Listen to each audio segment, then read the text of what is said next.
Que bom vocês por aqui novamente. Hoje vamos falar sobre espiritualidade, mas antes de mais nada, dê o seu like, se inscreva no nosso canal, pois isso é muito importante para nós. Então, sem mais delongas, vamos ao vídeo de hoje. Hoje vamos falar sobre como podemos nos comunicar com os entes queridos que partiram. Né? É uma curiosidade, né, que todos nós que perdemos nossos entes queridos, nós sentimos, né, essa vontade de nos comunicar com eles. Mas como fazer isso se existe um véu separando entre os dois mundos? Nós vamos conversar sobre isso agora. Vou falar com vocês por experiência própria. Né? Eu perdi um filho e eu tive muitas experiências. Muitas experiências mesmo. E quero compartilhar essas experiências com todos vocês. Bom, existem muitos métodos, mas os mais comuns são através de médiuns que se comunicam pela psicografia, vidência, incorporação e outras formas. E diretamente através dos sonhos, aparições, telepatia. Estas são as formas mais comuns de comunicação. Então, as formas mais comuns, né, de comunicação com nossos entes queridos é através, né, de médiuns ou diretamente através de sonhos, né, tanto sonhos nossos como sonhos de amigos e parentes, né, através dos quais nossos entes queridos se comunicam conosco. O mais importante é ter a mente aberta, né, e saber decifrar os sinais e estas comunicações. Né? Através de médiuns é mais complicado, pois além de ter de identificar médiuns sérios dos aproveitadores, existe um limite de atendimento, devendo muitas vezes ser necessário o comparecimento a várias sessões mediúnicas. Ou seja, é mais complicado, porque existem muitos poucos médiuns sérios, né? Muito poucos médiuns para muita demanda. Né?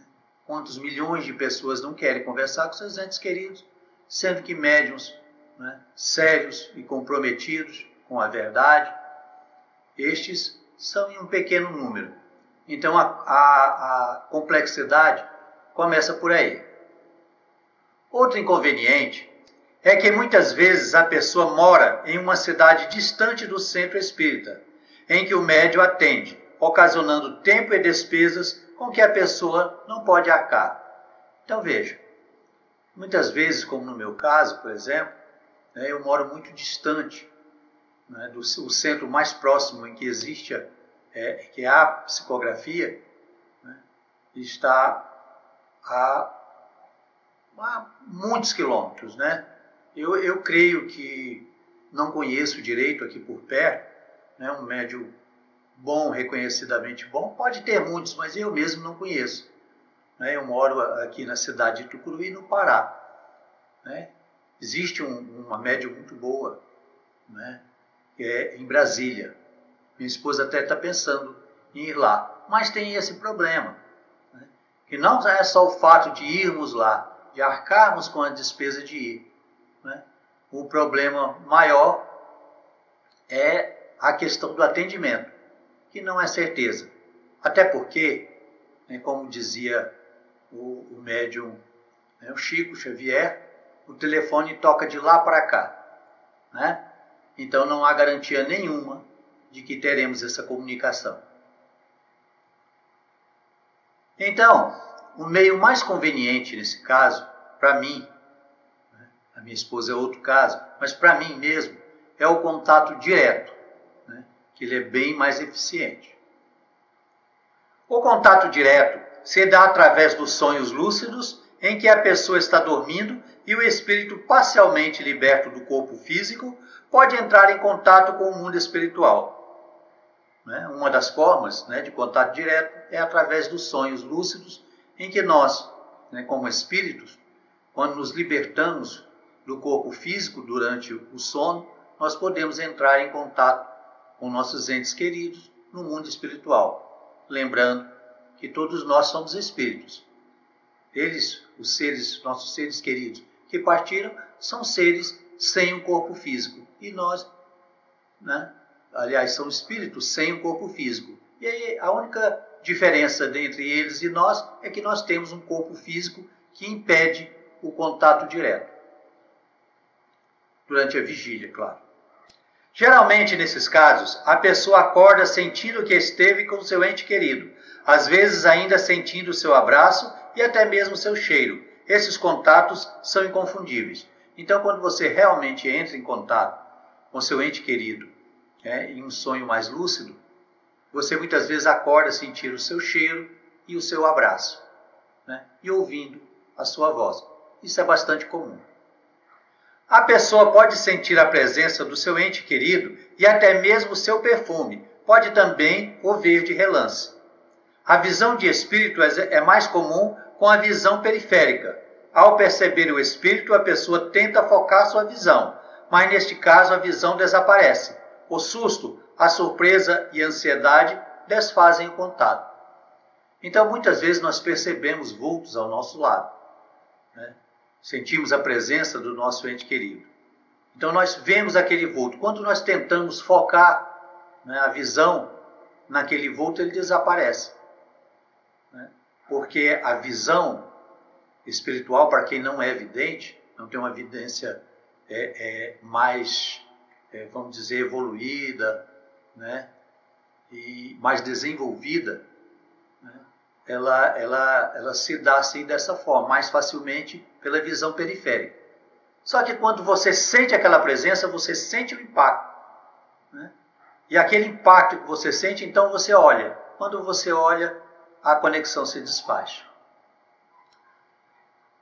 Outra forma comum de contato é indireta, em que parentes e amigos entram em contato com o espírito em sonho ou aparição.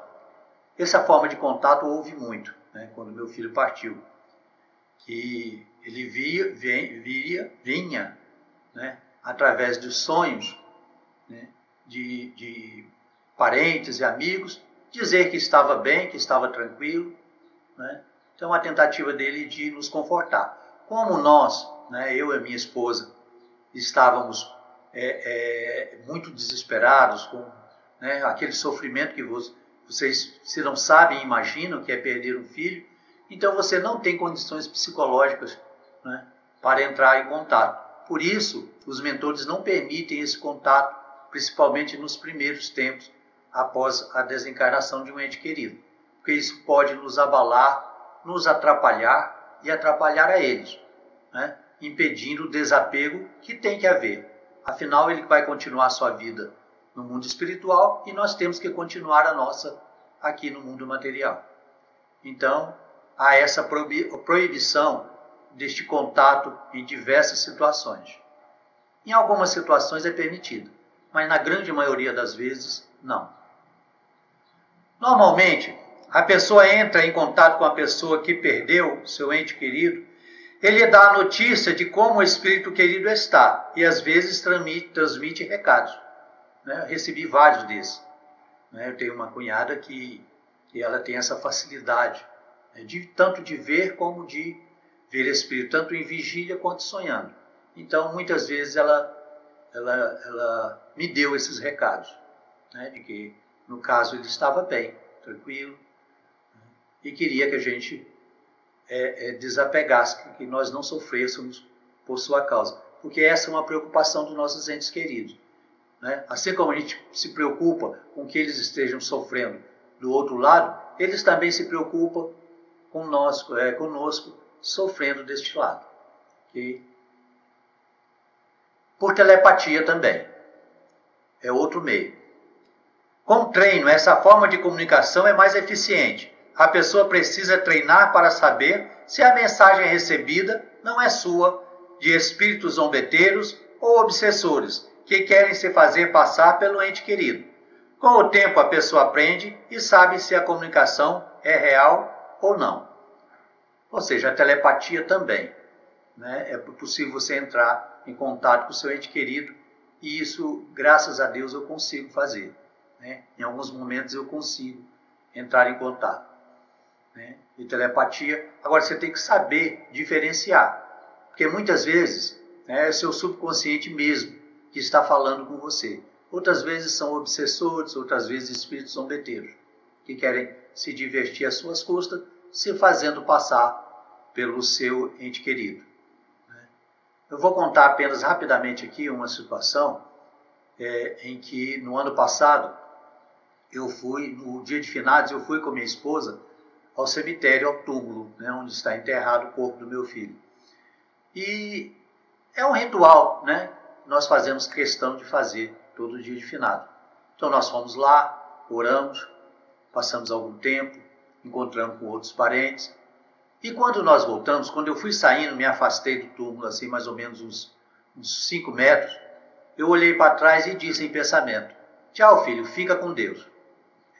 Imediatamente eu ouvi a voz dele na minha mente, dizendo: adeus, por quê? Eu não estou aí. Né? Então, ele só disse isso. Aí eu falei: olha, estou arrepiando todo. Então, por que ele me disse isso? Para que eu não tivesse apego àquele corpo que estava ali. Ele não estava lá, né? Nem em corpo, nem em espírito. Ele estava em outro local. Ele estava lá apenas em pensamento. Então, ele me deu uma quase bronca, né? Por que a Deus? Eu não estou aí. É isso mesmo. Veja, estamos recebendo mensagens telepáticas dos espíritos o tempo todo. Grande parte dos pensamentos que nos vêm à mente não são nossos, mas pensamentos deles. Né? Muitos pensamentos que nós temos não são nossos pensamentos. E muitas vezes nós temos dificuldade, né, de saber realmente quais são os nossos pensamentos e quais são os pensamentos dos espíritos que os espíritos estão tentando implantar em nossa mente. Okay? Então é essa a dificuldade da comunicação com os entes queridos por telepatia. É saber diferenciar se é ele ou não. É um pouco complicado. Mas com a prática e com o tempo, todos conseguem.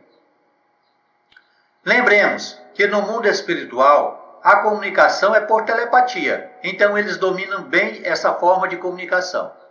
A comunicação entre os espíritos, no mundo espiritual, é por telepatia. Até porque eles não têm cordas vocais. Né? Então, eles são mestres nisso. É a forma normal de comunicação entre eles. Mas como estamos presos no corpo físico, né, nós perdemos um pouco essa capacidade. Então, para nós, é mais difícil. Essa capacidade precisa ser bem treinada. Meu filho desencarnou na epidemia de Covid. E consegui notícias dele direta e indiretamente, como eu já descrevi. É real. Pode crer. Mas devemos lembrar que nem sempre nossos entes queridos têm permissão para se comunicar conosco. Muitas vezes, eles e muitas vezes nós não estamos preparados para esta comunicação, que pode ser prejudicial a ambos. No caso dos envolvidos, estejam muito desequilibrados e se entregam ao desespero e à revolta. Então, muitas vezes, como eu já disse, essa comunicação não é permitida, pois pode agravar o nosso sofrimento, né, e a nossa revolta. E então é prejudicial não só para nós, mas para eles mesmos. Eles também precisam seguir a sua vida. Nestes casos, os mentores deles e os nossos não permitem a comunicação neste plano. Assim, nosso estado de espírito facilita ou impede a comunicação, sendo esta somente permitida se for para o bem de ambos. Então, quanto mais você se desespera, mais que você se revolta, né, você está impedindo essa comunicação. Outra coisa, jamais peça a ele para voltar, impele para voltar. Ele não pode voltar. Né?